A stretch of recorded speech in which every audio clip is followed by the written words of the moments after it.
በዚህ ምድር ላይ ጥቅምን ያለምንም ጥያቄ የሚቀበሉ ነገር ግን ጉዳት ሲመጣ የሚጮሁ ስንት ሰዎች ያሉ ይመስላችኋል? አንድ ማሰሮ ወለደች ሲባል በደስታ የተቀበለ ሰው ማሰሮዋ ሞተች ሲባል ለምን ሊቀበለው አልቻለም? ዛሬ የሰዎችን ስግብግብነትና የህይወትን ፍጹም ህግ የሚያስተምረውን የባህሉልን ድንቅ ታሪክ እነግራችኋለሁ። ይህንን ቪዲዮ ለሌሎች እንዲደርስ ሼር እና ላይክ በማድረግ ጀምሩት። እስከ ቪዲዮ ፍጻሜ አብራችሁኝ ቆዩ። በአንድ ወቅት ባህሉል የተባለ ለየት ያለ ባህሪ ያለው ጠቢብ ሰው ነበረ። በአካባቢው የሚኖሩ ሰዎች እብድ ይመስላቸው ነበር። እርሱ ግን የሰዎችን ማንነት የሚመዝን ጥልቅ ጥበብ ነበረው። አንድ ቀን ባህሉል ወደ መንደሩ ታዋቂ ሀብታም ቤት አመራ። እባክህን ዛሬ ማታ እንግዳ ስላለብኝ አንድ ትልቅ ማሰሮ አበድረኝ ሲል ጠየቀው።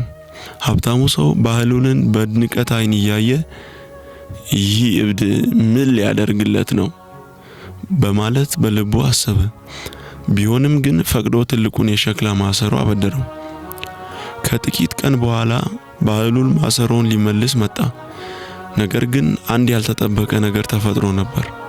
በትልቁ ማሰሮ ውስጥ ሌላ ትንሽ ማሰሮ ተጨምሯል። ባለቤቱም በመገረም ይህች ትንሽ ማሰሮ የማን ናት? እኔ ያበደርኩ ትልቋን ብቻ እኮ ነው ሲል ጠየቀው። ባህሉል ግን ፊቱን ሙሉ በሙሉ ወደ ቁም ነገር ለውጦ እንዲህ አለው። ትላንት ማታ ማሰሮ እኔ ቤት ሳለች ምጥ በምጥ ተይዛ ይህችን ትንሿን ማሰሮ ወለደች። ስለዚህ ልጇ ስለሆነች ካንተ ጋር ልትሄድ ይገባል አለው። ሀብታሙ ሰው በልቡ ይህ ሰው ፍጹም እብድ ነው፣ ማሰሮ እንዴት ይወልዳል እያለ አፌዘ። ነገር ግን ያለምንም ድካም ነፃ ማሰሮ ስላገኘ በደስታ ተቀብሎት ወደ ውስጥ ገባ። ስግብግብነቱ እውነቱን እንዳያይ ጋርዶት ነበር። ከሳምንት በኋላ ባህሉል እንደገና መጣ። እባክህ ያንን ትልቅ ማሰሮህን ድጋሚ አበድረኝ አለው። ሀብታሙ ሰው በዚህ ጊዜ ዛሬስ ምን ልትወልድልኝ ይሆን በሚል ስግብግብነት ሳያቅማማ ወዲያውኑ ሰጠው። ሳምንታት አለፉ፣ ግን ባህሉል ማሰሮን ይዞ አልተመለሰም።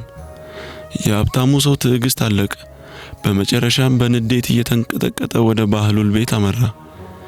ማሰሮዬ የት አለ? ለምን አልመለስክልኝም? ሲል ጮኸ። ባህሉል ግን በሐዘን ፊቱን አክስሎ አንገቱን ደፍቶ ነበር። ባህሉልም በረጅሙ ተንፍሶ በጣም አዝናለሁ ወዳጄ፣ ማሰሮ ትላንት ማታ በምጥ ላይ ያለች ታማ ሞተች አለው። ሀብታሙ ሰው በቁጣ እየጮኸ ለመሆኑ አእምሮ አለ? ማሰሮ ግዑዝ ነገር ሆኖ ይሞታል? እብድ ነህ እንዴ አለው።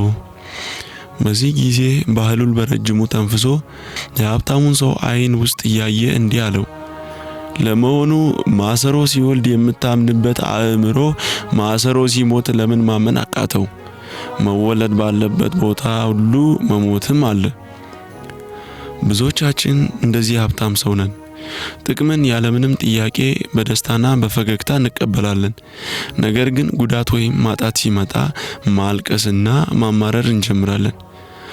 አንድን ህግ ወይም ሁኔታ ለጥቅም ስትቀበለው ያው ህግ ጉዳት ወይም መስዋዕትነት ይዞ ሲመጣም የመቀበል ግዴታ አለብህ። ህይወት ሚዛናዊ ናት። ማግኘት ካለ ማጣት አለ፣ መወለድ ካለ መሞትም አለ። ይህ ታሪክ በህይወታችሁ ውስጥ ምን አስተማራችሁ? በኮመንት መስጫ ውስጥ አጋሩኝ። እንደዚህ ያሉ አስተማሪና ስነ ልቦናዊ ቪዲዮዎች እንዲደርሷችሁ ቻናሉን ሰብስክራይብ ማድረጋችሁን አትርሱ። በቀጣይ ቪዲዮ እስክንገናኝ ቸር ያቆየን።